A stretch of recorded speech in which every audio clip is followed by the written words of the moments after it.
Drôme, on a encore une fois évidemment ce matin une pensée pour les moins d'un millier de foyers qui restent ce matin privés de courant. Enedis promet un retour à la normale dans les heures qui viennent, dans la journée.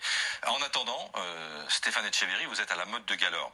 Ce fut une semaine particulièrement difficile pour les habitants de la commune. Particulièrement compliqué, effectivement, Christophe. On est dans la vie de la maison. C'est Joseph, 86 ans, qui nous accueille ici. Il a l'habitude de ces situations un peu particulières. La vie de la maison, c'est quoi? C'est le café, c'est les bougies, c'est les biscuits qui sont là. Et puis, évidemment, les installations de fortune. Vous voyez que ces images de Philippe Gaillou, les câbles qui courent. On a fait comme on a pu. On a fait comme on a pu ici. Alors, c'est relié soit à des batteries, comme vous le voyez ici, soit des groupes électrogènes. La solidarité s'est mise en route dans ce village de 800 habitants avec Madame la maire qui fait sa tournée ce matin. On promet que le trafic, le réseau va être rétabli dans la journée. Qu'est-ce que vous ressentez?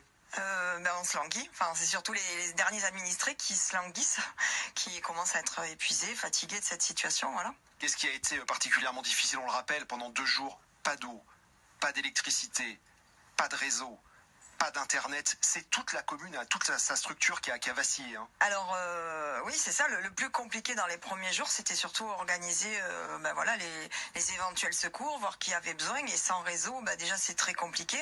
Et puis parer au plus pressé sur les personnes les plus fragiles, que ce soit les tout petits ou les anciens avec des appareillages médicaux, etc. Voilà. Mais les anciens, ils tiennent le coup, à l'image de Joseph qui est formidable. Oui, exactement. Voilà. C'est les plus philosophes. En fait, ils ont connu bien pire, comme il me dit souvent. Après, un jour, 2 jours, ça va, mais au bout de 7 ou 8 jours, ça commence à être vraiment, vraiment fatigant, surtout quand on n'a pas d'infos. Voilà, on se sent quand même très isolé, très, très abandonné. En fait, ouais. Clairement, nous, les maires, on se sent abandonnés par l'État et voilà.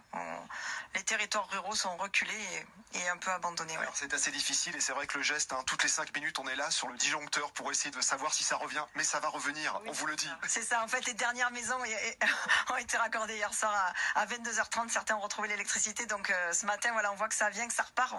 On croise les doigts. Merci, on va attendre avec vous. Alors, merci beaucoup. Merci.